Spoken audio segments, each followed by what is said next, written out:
तो इसलिए हम ये चाहते कि ये सहयोग जो भी हमें आते हैं हम उनको पूरा अपनी तरफ से तन धन और आत्मिक रूप से हम सहयोग उनको ये देते हैं। एक बात की तो थोड़ा सा बात लेते हैं, एक मैं जरूर आपको छोटी सी डिमांड दे दूंगी। अब हम अपेक्षा करते हैं यहाँ से, हमारा क्लब ने भी ये सोचा है कि हम पत्रकारों के लिए क्या कर सकते हैं, उनको किस तरह से फायदा होते हैं। सबसे बड़ी बात है वजूद की। इस समय जितने भी आपने यहाँ देखे, जितने पत्रकार बैठे हैं यहाँ से, इनमें से बहुत कम लोग हैं जो एक्रेडिटेशन जिनका सरकार से है। बाकी जो वर्षों से काम करने लगे उनके पास में अपनी कोई पहचान नहीं है। आज हम आपके द्वारा एक जरूर ये मांग रखेंगे या आपके सामने जानकारी मिलेगी कि हमें एक वजूद की जाए कि सरकार हमें रिकॉग्नाइज वैसे तो देखिए एक्रेडिटेशन के लिए सारी सुविधाएं मिलती हैं, लेकिन हमारे सामने एक्रेडिटेशन दे मतलब इवन प्रमाण पत्र भी देने के लिए तैयार नहीं होता। तो ऐसे में एक्रेडिटेशन बहुत मुश्किल है। लेकिन ऐसे लोग जो वर्षों से इस लाइन में काम कर रहे हैं उनका अपना कोई वजूद नहीं होता। यहाँ हम ये चाहते हैं कि सरकार में कम से जिला स्तर पर, उपमंडल स्तर पर, किसी भी स्तर पर रिकॉग्नाइज करे कि भाई ये लोग पत्रकार हैं। बीच में बात की आई थी, ये सवाल भी उठाता है ऐसा किया जाए, तो यही बात था कि भाई इसका पहचान कैसे होगी। तो बड़ी साधारण सी बात है, पब्लिक रिलेशन ऑफिस हमें प्रेस नोट जारी करता है, पब्लिक रिलेशन ऑफिस हमें इन्वाइट करता है किसी भी समारोह के लिए, तो जर्नलिस्ट वो पत्रकार है। ऐसे लोगों को जिला स्तर पर ये नीतिगत मामला है क्योंकि पूरे हरियाणा से जुड़ा हुआ है। ये हमारी अपेक्षा भी होगी कि आप इसमें सरकार तक हमारी आवाज को पहुंचाए। अब हम यही चाहते हैं कि भाई दूसरा हमने क्लब की तरफ से ये सोचा है कि भाई सामूहिक बीमा योजना हम पत्रकारों के लिए क्या करते हैं, ये हमारा सोचा। उसमें ये था कि कोई ऐसी योजना सरकार, ये मंथन का विषय है, एक विचार हमने सामने रखा है, सरकार को मंथन करेगा, आप थोड़ा हमारा सहयोग करें कि उसके पश्चात हम लोग कुछ हमारा क्लब इसमें सहायता दे, अनुदान देंगे, कुछ सरकार सहायता दे, ताकि उन लोगों का जो एक्रेडिटेशन जिनका नहीं है वो भी कुछ फायदा उठा सके। फिलहाल हमारा कोई मंशा नहीं है, एक वजूद की मांग है हमारी कि सरकार हमारे वजूद को जानेगी और हमें ये रख ले कि जो लोग एक्रेडिटेशन नहीं है, जो मीडिया हाउस से वर्षों से काम कर रहे हैं, उनको एक वजूद। अब ओवर टू ऊपर साहब, ये आप देखिएगा कैसे। प्यारे दोस्तों, हमारे बीच में श्री तरन जैन जी भी आए हैं। इनका ज्यादा जो महत्व मैं समझता हूँ मेरी नजरों में वही है कि सामाजिक नेता हैं तरन जी। पार्टी से ऊपर उठकर ये कौन सा ऐसा वर्ग है जिससे ये समझ लेते, चाहे वो उद्योग है, चाहे समाज है या धर्म है, कोई भी शहर की संस्थाओं से बहुतों से जुड़े हुए हैं, तो इनका भी मैं बहुत हार्दिक स्वागत करता हूँ। हमारे बीच में आए हैं तरन जैन। दूसरा में थोड़ा सा इंट्रोडक्शन, कोई नाम रह जाए तो क्षमा करना। हमारे बीच में शशि नायर जी हैं, महेंद्र सप्रा जी हैं, दिनेश रंगा जी हैं, अच्छा हाथ उठा देना जब कुमार आकाश जी हैं, श्री राठी जी हमारे पास हैं, अशोक कुंडू जी हैं, सलूजा जी, पुरवाला से, हाँसी से दूर दूर से लोग आए हुए हैं, कुलदीप रावत जी, दिनेश मेहता जी, गुप्ता जी हमारे सामने बैठे हैं, सुरेश जी आवाज दूध से हैं, विमल जी हाँसी से आए हैं, गोल्डी जी, विवेक जी हमारे पुराने साथी हैं, केशव दुमिजा जी, संचित मलिक हाँसी से, राहुल, कुलदीप सोनी जी, ईश्वर धरदा जी, गुलशन बजाज जी और सरदाना जी, विनोद गांधी जी, सत्यवान जी और रमेश जी, और हमारे नए एंट्रेंट हैं हमारे इधर वजीर सिंह जी, हमारे कार्यालय के सचिव के रूप में काम करेंगे, और बिंदु शर्मा जी। मैं क्षमा मांगूंगा बिंदु जी, आप आपके राती ज्यादा तो इसलिए हमारे बीच में सौम्या जी भी आई हैं और मैडम गौड़ भी आई हैं, तो इनका भी मैं स्वागत करता हूँ। आप सबका बहुत बहुत स्वागत है। इससे पहले कि मैं गंगा जी को देशी विदेशी दोनों बातों हमारे सामने रखें और फिर उसके बाद आप प्रश्न वगैरह पूछेंगे, मैं इनसे निवेदन करूंगा आज थोड़ा सा, क्योंकि आप विश्व भ्रमण कराए, हमारे लिए भारत भ्रमण के लिए जरूर हमारे लिए प्रबंध कर देना और थोड़ा हमारे खर्चे वगैरह, आजकल सरकार कर्मचारी की जरा सी महंगाई बढ़ती है, भत्ता बढ़ जाता है, तो हमारा भत्ता भी बढ़ा के जाना पड़ेगा।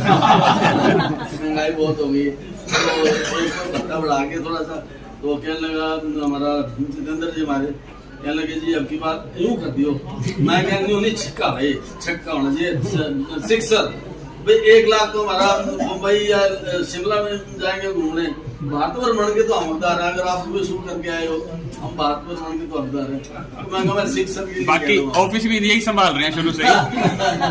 तो इसलिए वैसे इन्होंने कभी कहीं भी बिल्कुल देखो कहीं भी बुलाया इनको, इन्होंने आशा से ज्यादा वो किया। और वैसे आपको एक बात बताऊं, इनके बराबर में वित्तीय सचिव भी बैठे और उनको हम कहेंगे नहीं, उनकी अपनी इच्छा अनुसार है जो भी वो वैसे आए हमारे बीच में, उनका बहुत बहुत स्वागत है। लेकिन ये ना सोचना जी कि हम मांगते हैं, हम मांगने के लिए करें तो आप उसको महसूस ना करें। तो जिस तरह से एक शब्द में कहना चाहता हूँ कि हमें अगर नेता हो कोई आदर्श तो रणबीर धन्यवाद जैसा हो, तो इस पर 3 तारीख। वैसे तो इनकी तारीख में मैं बहुत कुछ कह सकता हूँ, लेकिन इतना ही बहुत है। ज्यादा मत करो, फिर वो कुछ और जगह ले नहीं,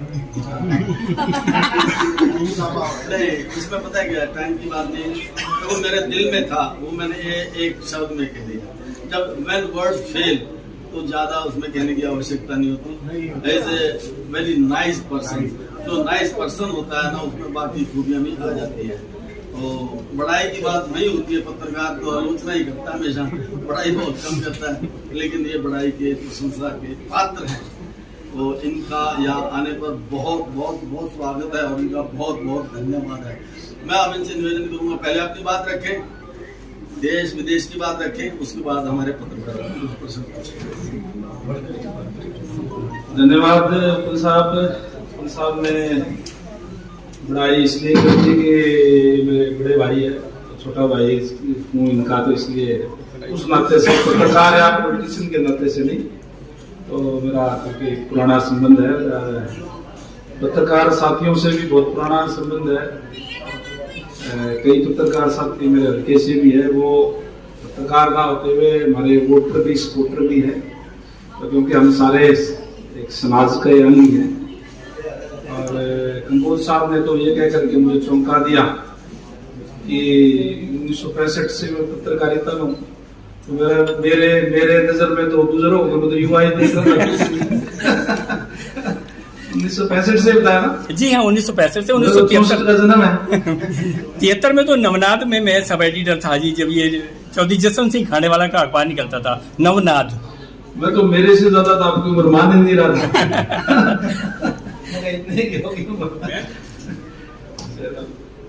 तो सभी पत्रकार साथियों का, विशेषकर उपल जी, जितेंद्र जी और कंबोज साहब, एक दो साथी भी आए थे और समय समय पर आप यहाँ बुला करके सबसे रूबरू होने का मौका देते हो, तो इसके लिए मैं आप सबका तहे दिल से आभार व्यक्त करता हूँ, धन्यवाद करता हूँ कि आप लोग इस तरीके के प्रोग्राम का आयोजन करके और यहाँ प्रेस क्लब में सबसे मिलने का भी मौका दिया, सम्मानित करने का भी मौका आपने करने का काम किया। उसके लिए मैं तमाम पत्रकार साथियों का तहे दिल से आभार व्यक्त करता हूँ। निश्चित रूप से पत्रकार सारे के सारे एक सरकार को भी आईना दिखाने के लिए, जनता की समस्याएं भी समय समय पर उठा करके सरकार के संज्ञान में लाने का, प्रशासन के संज्ञान में लाने का आप लोग प्रयास करते हो। और हमारे हिसार के प्रेस तो बहुत अच्छी प्रेस है, बहुत से अच्छे तरीके से अपना कार्य करती है। मैं इसके लिए भी आप सबको बहुत बहुत बधाई देता हूँ। अभी जो हम तक बात देश विदेश की बात कही, विदेश का हमारा जो दौरा था वो सीपीए की हमारी एक मीटिंग होती है, कॉमनवेल्थ पार्लियामेंट्री एसोसिएशन, तो उसके अंदर स्पीकर, डिप्टी स्पीकर जो है वो उनका होता है। पहले पीछे हमारी जैसे गुवाहाटी के अंदर थी, इस बार कनाडा के अंदर थी। आमतौर पे विदेश में होती है ये कई बार, क्योंकि कभी किसी देश में कभी किसी देश में। और पीछे क्योंकि कोरोना काल रहा, तो कोरोना काल कई कोरोना जहाँ महामारी थी वहां कई चीज नहीं सिखा के भी गया है, खासकर जो एक वर्चुअल मीटिंग करना, ये तो कोरोना के बाद नहीं आई है। वो मीटिंगें भी वर्चुअल करनी पड़ी क्योंकि विदेश तो जा नहीं सकते थे या विदेश के लोग यहाँ आ नहीं सकते थे। कॉमनवेल्थ के जितने भी देश हैं उनकी ये जो पार्लियामेंट्री एसोसिएशन है, जो पीठासीन अधिकारी होते हैं, उनकी जो मीटिंग थी, जिसमें हम एक दूसरे के अनुभव जो है वो साझा करते हैं कि किस तरीके से क्या क्या मुद्दे रहते हैं, किस तरीके से चलती है, तो एक दूसरे के सारे साझे करते हैं। इसलिए साल में वो मीटिंगें होती है। उसी के तहत चाहे हमारे, क्योंकि यहाँ देश का प्रतिनिधित्व जो लीड जो करते हैं, चेयरमैन जो होते हैं, वो पार्लियामेंट के स्पीकर होते हैं, तो ओम बिड़ला जी के नेतृत्व के अंदर पूरे देश के, चाहे हम जैसे हरियाणा से स्पीकर साहब ज्ञानचंद गुप्ता जी में गए थे, इसी तरीके से हर एक स्टेट के जो है वो टोटली जो स्पीकर, चाहे कहीं डिप्टी स्पीकर थे या नहीं थे, वो सारे वहां गए। जहां तक अनुभव की बात है, ये बात ठीक है कि हमें आज भी दूसरे देशों को देख करके यहाँ और चीजें काफी करने की जरूरत है। विशेषकर जैसे अभी उपल साहब ने भी कहा कि वहाँ क्या चीज है और यहाँ क्या वो करनी चाहिए, तो विशेष रूप से तो जो नियम की बात है, जो रूल फॉलो करने की बात है, हमारे यहाँ अभी तक भी जो जिस तरीके से रूल हमें फॉलो करने चाहिए वो हम नहीं कर पा रहे। लोग वहाँ रूल फॉलो करते हैं जिस तरीके से वहाँ तो कोई भी, यहाँ हम अगर किसी टाइप का प्रोग्राम करेंगे, फर्ज करो मैं यहाँ आया हूँ, तो साथ में गाड़ी पुलिस की आगे और इस टाइप का कोई कल्चर नहीं है वहाँ पे। केवल जिस तरह हमारी मीटिंग थी तो हम ही थे वहाँ, चाहे अलग अलग देशों के लोग आए हुए थे और स्पीकर, डिप्टी स्पीकर सारे थे, तो कहीं भी कोई सिक्योरिटी का उनका इतना इश्यू इस टाइप का वहाँ नहीं रहता जैसा हमारे यहाँ बहुत उस पर खर्च होता है।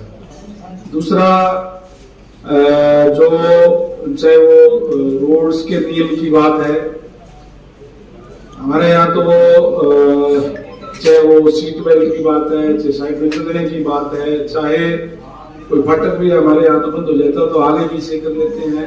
हाँ, तो रोड पे चलते खाली जगह तो भी आराम से एक लाइन में रहते हैं, अगली गाड़ी के टायर दिखने चाहिए, इतनी इसमें गैप नहीं रहता है, कि हमारे तो बिल्कुल एक साथ में चला देते हैं। तो इस टाइप के भी, और जो भी गवर्नमेंट के द्वारा रूल जो बनाए गए हैं उसको लोग फॉलो करते हैं, और सभी लोग अगर हम फॉलो करने लग जाएं तो एक अच्छा जो है सिस्टम जो है सारा बढ़ जाता है। डेवलप्ड कंट्री है, बहुत ही साफ सुथरा सुंदर, और विशेषकर अगर मैं, वैसे तो काफी लोग आप में से भी देख रहे होंगे, चाहे मैं पेरिस की बात करूं या रोम की बात करें, तो मेरे ख्याल से अगर हम यूं कहें कि कोई 100 साल पुरानी बिल्डिंग कोई है ही नहीं वहाँ, उन दोनों शहरों के अंदर, तो पेरिस में और रोम में कोई 500 साल की, कोई 1000 साल की, कोई 1500 साल की, कोई 300 साल की, मतलब पुरानी बिल्डिंगें हैं। और इस बात से अंदाजा लगाया जा सकता है कि इनका इतने सुंदर उस टाइम पे इनका डिजाइनिंग सारी चीजें थी, तो हमारे से कितने एडवांस हो गए। और उसका कारण भी ये है कि क्योंकि हमारा जो देश है, हम तो पहले हमारी आजादी के लिए लड़ते रहे, आजादी के लिए लड़ने के लिए फिर साधन जुटाना वो भी बहुत जरूरी होता है। मुझे इस बात की खुशी है कि आज देश जो है विकसित देशों की तरफ जा रहा है। हमने क्योंकि हर जगह पे देखा, एयरपोर्ट की बात करें तो जैसे हमारा दिल्ली का एयरपोर्ट है, मेरे ख्याल उससे मुकाबले उससे ज्यादा सुंदर कोई सा एयरपोर्ट नहीं था। हम कह सकते हैं कि बहुत सुंदर एयरपोर्ट में से हमारा जो है दिल्ली का एयरपोर्ट जो है वो था। तो यानी हमारा भी अब धीरे धीरे जो है अच्छा विकास हो रहा है। जरूरत है कि हमें जो रूल है उनको फॉलो करने का काम करें, तो निश्चित रूप से एक अच्छा सिस्टम हमारे यहाँ भी बढ़ेगा। उन लोगों की आबादी थोड़ी है और स्पेस ज्यादा है, तो स्वाभाविक है कि हमारा ये भी काफी वहाँ का अंतर है। बाकी तो घुमा जाएंगे जो है तो सबको पता चल जाएगा क्या दिक्कत है। और तो जो राजनीतिक हालात की बात है उसके बारे में तो वैसे तो समय समय पर आप अवगत आप प्रश्न भी पूछ सकते हैं। बाकी मैं इस बात को लिए मैं धन्यवाद करूंगा माननीय मुख्यमंत्री महोदय का भी। पंचायतों की चुनाव भी आपके बीच में आ रहे हैं। इसके अंदर जो एक पुरानी डिमांड थी बैकवर्ड क्लास की, विशेषकर जो पंचायतों के अंदर आरक्षण की, उसके क्योंकि सुप्रीम कोर्ट की तरफ से जो गाइडलाइन आई थी उसको भी तेजी से पूरा करते हुए अभी बैकवर्ड क्लास को पंचायतों के अंदर आरक्षण देने का काम भी हमारी सरकार ने किया है। उसके लिए मैं तहे दिल से आभार व्यक्त करता हूँ माननीय मुख्यमंत्री का आपके माध्यम से।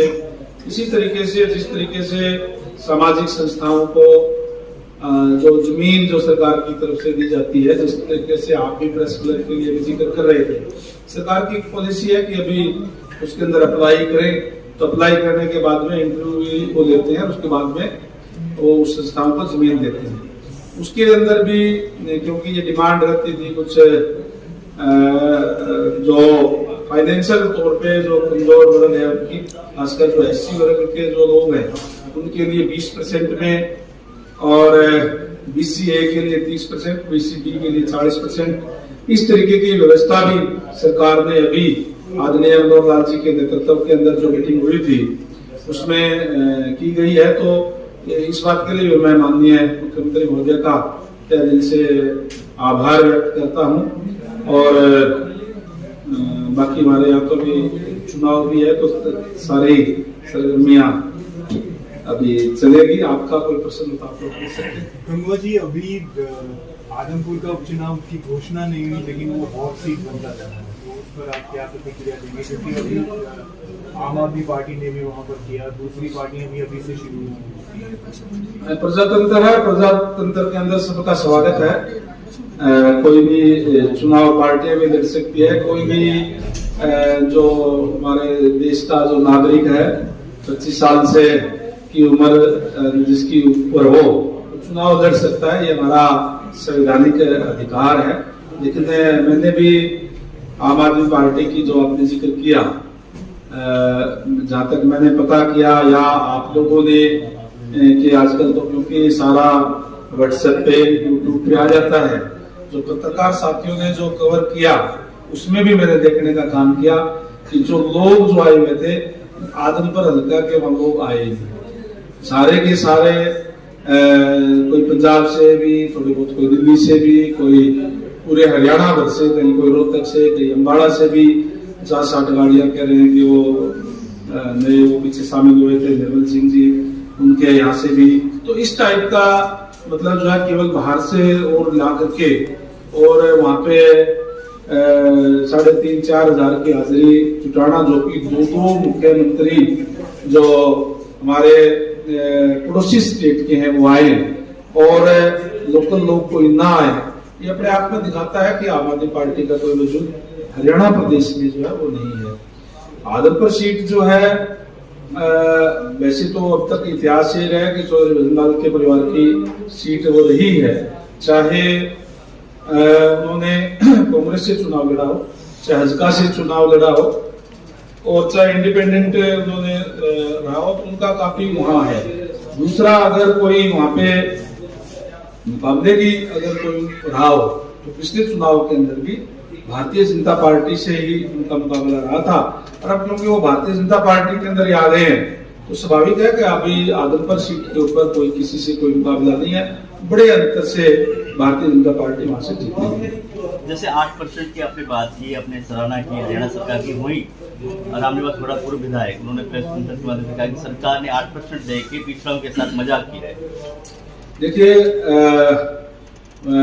जो रामनिवास जी की आप बात कर रहे हैं वो भूपेंद्र सिंह हुड्डा को अपना नेता मानते हैं, और भूपेंद्र सिंह हुड्डा जी की पीछे 10 साल तक सरकार रही, उन्होंने तो ये मजाक भी नहीं किया, कहीं कोई देने का काम किया था। हमारी एक मेंटेलिटी ये बनेगी कि हमें तो केवल और केवल विरोध करना है, हमें जो दे उसका धन्यवाद करना चाहिए। हमें जहां हम धन्यवाद भी करते हैं, एक शुरुआत जो राजनीतिक के अंदर जो BCA की है वो करने का काम किया, आज तक किसी भी पार्टी ने नहीं किया। आपने अभी बताया कि विदेशों में लोग कानून की पालना करते हैं और भारत के अंदर लोग कानून की पालना नहीं करते हैं। तो कानून की पालना करें, इसके लिए सरकार कुछ ऐसे प्रयास करेगी या समाज सेवी संस्थाएं कुछ प्रयास करेंगी? देखिए, जब इस टाइप के जाते हैं, सारी चीजें देखते हैं, तो इस टाइप के प्रयास सरकार की तरफ से किए भी जा रहे हैं। मैं ये नहीं है कि यहाँ के लोग कानून की पालना करते नहीं, लेकिन जितना करना चाहिए हमें और भी जरूरत है। अब उसके लिए जनता के सहयोग की भी जरूरत है। चाहे हम रोड सेंस की जैसे बात कर रहे थे, कुछ नहीं होता अगर कोई कहीं फाटक से आप अगर 3 किलोमीटर दूर भी खड़े तो 3 किलोमीटर कवर करने में कितना 3 मिनट लगेगा। अगर हम आगे पीछे गाड़ियां खड़ी कर दे तो आधा घंटा में वहां जाम में खड़े रहेंगे। इसी तरीके से रोड के ऊपर भी और चाहे और दूसरी बातें हैं, चाहे हमें कोई टैक्स देने की बात है, चाहे बिजली की बात है, चाहे और दूसरे कोई चीजों की बात है, वो हम अगर रूल फॉलो करते हैं तो उसके लिए जो है एक अच्छी व्यवस्था बनने की बात लगती है। मैं आपको ये बता दूं, हमारे यहाँ एक प्रयास रहता है कि आपका प्लॉट से कितना ही बड़ा हो, फिर भी उस जगह रोड की तरफ से आप थोड़ा सा बढ़ा ले, वो उसमें हम सारे ही आगे, हम सारे एक इस समाज का हिस्सा है। लेकिन वहां 1 इंच भी कहीं एनक्रोचमेंट मुझे नजर नहीं है। जहाँ कनाडा के अंदर तो ये देखा कि जहाँ जितना जिसकी हाइट जितनी है इतने मकान है, लोगों ने मकान छोटे छोटे अपने, बढ़िया, कोई दिक्कत नहीं है, साफ सुथरे। जहाँ तक सफाई की बात है, दुनिया देश के प्रधानमंत्री नरेंद्र भाई मोदी जी ने जो स्वच्छता का नारा दिया है, उसके बाद भी काफी प्रक्रिया लोगों में पड़ा है। नहीं तो हम चलते चलते गाड़ी के अंदर चलते चलते कोई लिफाफा डाल देना, केले के छिलके डाल देना, आज कोई भी आदमी होता है वो खाता है तो भी वहां रख देता है। तो ये एक उस प्रचार से अवेयरनेस तो आई है, लेकिन हमें और भी बहुत ज्यादा सुधार करने की जरूरत है। लेकिन हाँ, हमारा जो कल्चर यहाँ का है, आपस का रहन सहन, और वो बहुत बढ़िया है। हाँ, तो जो है एक जो सिस्टम है कि माँ बाप जो बुजुर्ग है वो अलग है, बच्चे अलग है, वो हमें वो कल्चर अपनाना भी नहीं है। हमारा एक अपना यहाँ की संस्कृति है, उसका उसमें कोई मुकाबला नहीं है। मैंने कहा, पूछा तो होगा तो कोई ज्यादा हाल बढ़िया नहीं रहता, तो अच्छी बात वो नहीं है, वो हमारी अच्छी है। तो जो चीज हमें बाहर से जो अच्छी है वो हमें अपनानी है, ताकि हमारा देश और सुंदर बन सके। विश्व गुरु की तरफ तो तभी जाएगा जो सारी चीजें हमारे यहाँ की अच्छी होगी। बहुत ये अच्छा लगा आपकी सरकार की, आपने बताई कि जो कमजोर तबका है, बैकवर्ड जैसा जो तबका है, मैं उसको मतलब राजनीति में आरक्षण देने के लिए स्पेशल कुछ सुप्रीम कोर्ट की आड़ लेके ये कुछ किया गया। मेरा जो एक सवाल है कि हरियाणा जब आज़ाद हुआ उससे मैं 10 दिन बाद पैदा हुआ था, 1 साल पैदा हुआ। क्या आपको याद आता है कभी कि आपके पिछड़े वर्ग के किसी नेता ने मुख्यमंत्री पद की शपथ ली हो, या क्या मुख्यमंत्री के पद पे भी ये बैकवर्ड का आरक्षण जो है होना चाहिए, जो जब आप यहाँ तक देने जा रहे हैं? प्रजातंत्र है, प्रजातंत्र के अंदर अपनी लड़ाई खुद लड़नी पड़ती है, एकजुट होकर के। और क्योंकि जो राजनीति है, राजनीति केवल कोई एक जाति से, कोई एक वर्ग से नहीं होती। जो प्रतिनिधित्व करता है वो पूरे वर्ग का, समाज का करता है। इसलिए जहां उनकी जिम्मेवारी होती है चुने हुए लोगों की, कि वो उन लोगों के हित सुरक्षित रखे जो वंचित रखे लोग हैं, जिनको सपोर्ट की जरूरत है। इन चीजों की, जैसे मैंने कहा आपको पंचायत के आरक्षण की, पंचायत के आरक्षण के अंदर यहाँ तो ठीक है। अगर मैं बात करूं सिरसा, फतेहाबाद, हिसार, भिवाड़ी, यहाँ तो चलो ठीक ठाक है, फिर भी बगैर आरक्षण के भी सरपंच और बन जाते हैं, बीसीए के लोगों की जो बात करते हैं। अगर आप आगे चले जाएंगे, रोहतक, झज्जर, आपका जो है करनाल, कुरुक्षेत्र, कैथल, अम्बाड़ा, इस साइड के अंदर उनकी यूनिटी या फाइनेंशियल तौर पे इतने मजबूत नहीं है। क्योंकि मैं तो सारे जाता हूँ, वहां आपको ये लगेगा नहीं कि बीसीए के भी कोई आपको कोई जांगड़ा, कोई कुम्हार, कोई लोहार, कोई सरपंच आपको मिलेगा, बहुत मुश्किल नहीं मिलेगा। तो उन लोगों को भी प्रमोट करने के लिए वो लोग सरपंच बढ़ जाएंगे, जिला परिषद मेंबर बढ़ जाएंगे। अगली एक शुरुआत कर दी, उसके बाद तो आगे लड़ने के लिए खुद आगे बढ़ना पड़ेगा। नहीं, हरियाणा का जैसे पिछड़ा वर्ग है ए और बी, वो आपके नेतृत्व में आपको प्रमोट कर रहा है, कितने उन लोगों को कितने वर्ष तक और मतलब इंतजार करना पड़ेगा कि आपका चेहरा जो है वहाँ सीएम मैंने कहा ना आपको, मतलब ये चीजें कोई वो नहीं है कि आपको जो है ना वैसे कोई दे देगा। ये तो आपको लड़ाइयाँ लड़नी पड़ती है। और भारतीय जनता पार्टी तो वैसे भी कोई जात पात की नहीं, सबको साथ लेकर के सबका साथ सबका विकास। जैसे चौधरी कुलदीप ये आपको सीएम देखना चाहते हैं, वो ये कह रहे थे। चौधरी कुलदीप बिश्नोई भाजपा में आने के बाद आदमपुर से बहुत सारे भाजपा के नेता अलग अलग पार्टियों में, कांग्रेस में और में जा रहे हैं। अभी फिलहाल करण सिंह रणौलिया भी कांग्रेस पार्टी में शामिल होने जा रहे हैं। ऐसा क्या हुआ कि कुलदीप के आते ही भाजपा के नेता दूसरे दरवाजे खटखटा रहे हैं? कुछ लोगों के मन में देखो स्वाभाविक है कि हर आदमी के मन में चुनाव करने की इच्छा भी रहती है। अब पार्टी एक जगह से तो एक व्यक्ति को टिकट दी जा सकती है, तो हो सकता है कि चुनाव लड़ने की इच्छा रही होगी या होगी, कोई बात होगी तो खुद ही बता सकते हैं। तय हो गया कि टिकट होने की? नहीं, मैंने नहीं कहा ये कि किसकी है क्या है, लेकिन अपने आप को अगर कोई सुरक्षित महसूस करे और फिर मन में यही हो कि नहीं मुझे तो हर हालत में लड़ना ही है, करना है, तो हो सकता है इस टाइप की कोई मन में रही होगी, तो आप या ज्यादा बेटर वो खुद ही बता सकते हैं। उसके बारे में मैं क्या बताऊं। पंजाब के मुख्यमंत्री कहते हैं कि 107 नंबर दुकान को बंद कर देंगे, बहुत लूट लिया आदमपुर में। पंजाब के मुख्यमंत्री जो है अरविंद केजरीवाल जी की पार्टी के हैं, और अरविंद केजरीवाल जी पंजाब में तो कुछ बोल करके आए थे और यहाँ कुछ बोलते हैं। पंजाब के मुख्यमंत्री अरविंद केजरीवाल जी क्योंकि हरियाणा से भी है, उनको बोलना तो ये चाहिए था बंद करने की बजाय खोलने की बात करनी चाहिए थी कि एसवाईएल का पानी हम खोलेंगे, जो कि सुप्रीम कोर्ट का फैसला भी हक में हो चुका है कि उन्होंने जब से हरियाणा बढ़ा है 1966 से अलग, तब से जो हमारा हक बढ़ता था वो आज भी नहीं मिला। और जो दिल्ली का पानी है वो भी हरियाणा से होकर के जाता है। हमने कभी भी हरियाणा के सरकार ने दिल्ली के पानी की कम करने का प्रयास नहीं किया, जबकि हमारा पानी वहां जो है वहां इतने टाइम से रुका हुआ है, तो देने की बात करनी चाहिए। और इसकी दुकान बंद कर देंगे, 107 नंबर दुकान बंद कर देंगे या घर बंद कर देंगे, ये कहना एक मुख्यमंत्री के मुंह से कुछ शोभा नहीं होगा। उनका कहना है कि कांग्रेस और भाजपा अपनी संघर्ष नहीं कर रही एसवाईएल से। क्या हरियाणा वाले पंजाब में जाके कह देंगे एसवाईएल का पानी दे दो हमें? क्या पंजाब वाले हरियाणा में आके कह देंगे कि एसवाईएल का पानी दे देंगे? वो कह रहे हैं स्पष्ट करो अपना नीति। क्यों नहीं दे देंगे? क्यों नहीं कह देंगे? किस लिए नहीं कह देंगे? भाजपा वालों से कहवा दो कि पंजाब वालों से किस भाजपा के नेता ने ये कहा, किस भाजपा के नेता ने ये कहा कि एसवाईएल का पानी हरियाणा को नहीं मिलना चाहिए? आप बता दें, आप प्रेस के साथी है, मेरे से तो ज्यादा आप लोगों को पता होगा। हमारे चाहे सेंटर की बात हो और चाहे स्टेट की बात हो, हमने हमेशा ही इस बात के पुरजोर अपील भी की है, पुरजोर इस बात का प्रयास भी किया है, और हर स्तर के ऊपर जो है कोर्ट के अंदर भी अपने हक की लड़ाई लड़ने का काम किया है। और हर हालत के अंदर एसवाईएल का पानी भी हरियाणा को मिलेगा। ठीक है कि ये लीगल प्रोसेस है, सुप्रीम कोर्ट ने भी कह दिया अभी चलो एक बार वार्ता करी जाए और फिर जाए, एक प्रोसेस है, लेकिन हरियाणा का हक हरियाणा को मिलना भी चाहिए और देर से मिले भी।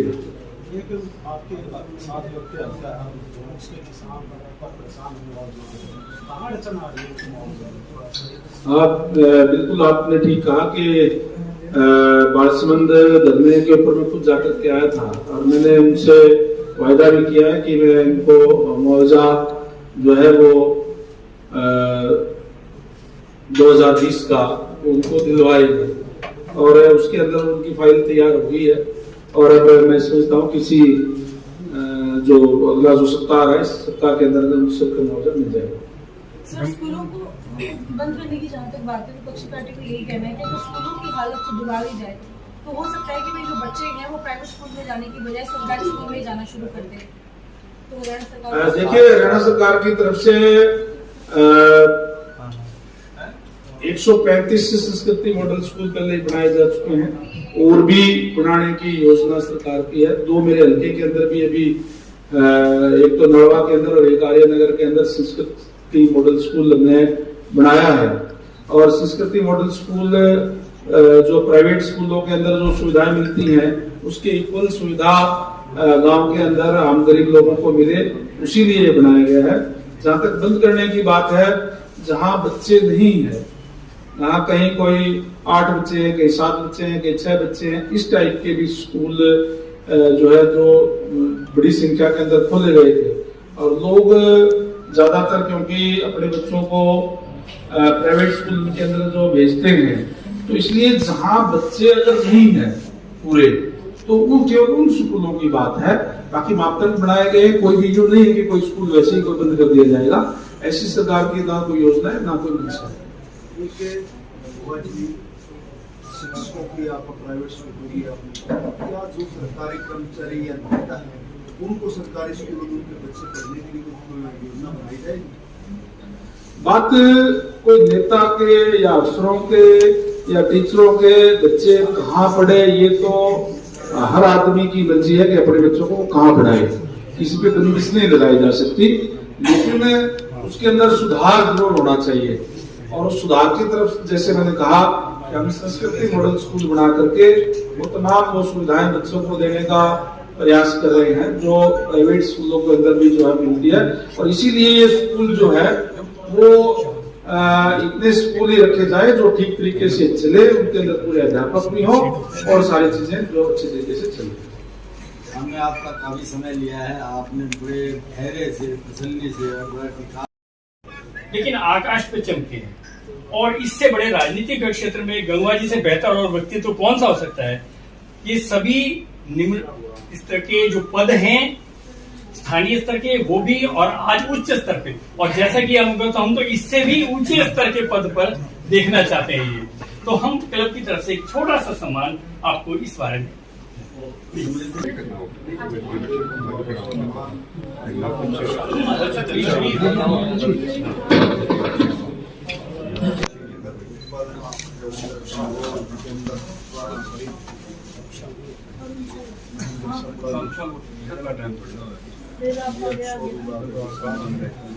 ये सीट आगे बढ़ने दो, कोई उधर फोटो हो रहा देंगे उठा के नहीं कोई बात फोटो में दोनों चीजें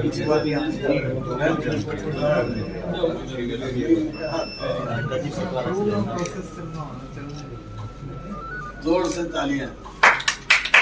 धन्यवाद। अब एक हमारे गेस्ट हैं चंद्र जी साहब,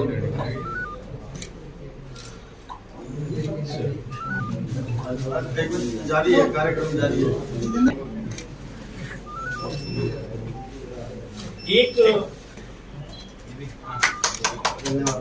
ये बहुत ही ईमानदार तहसीलदार रहे हैं, अब हमारे ऑफिस सेक्रेटरी के रूप में कार्य करेंगे।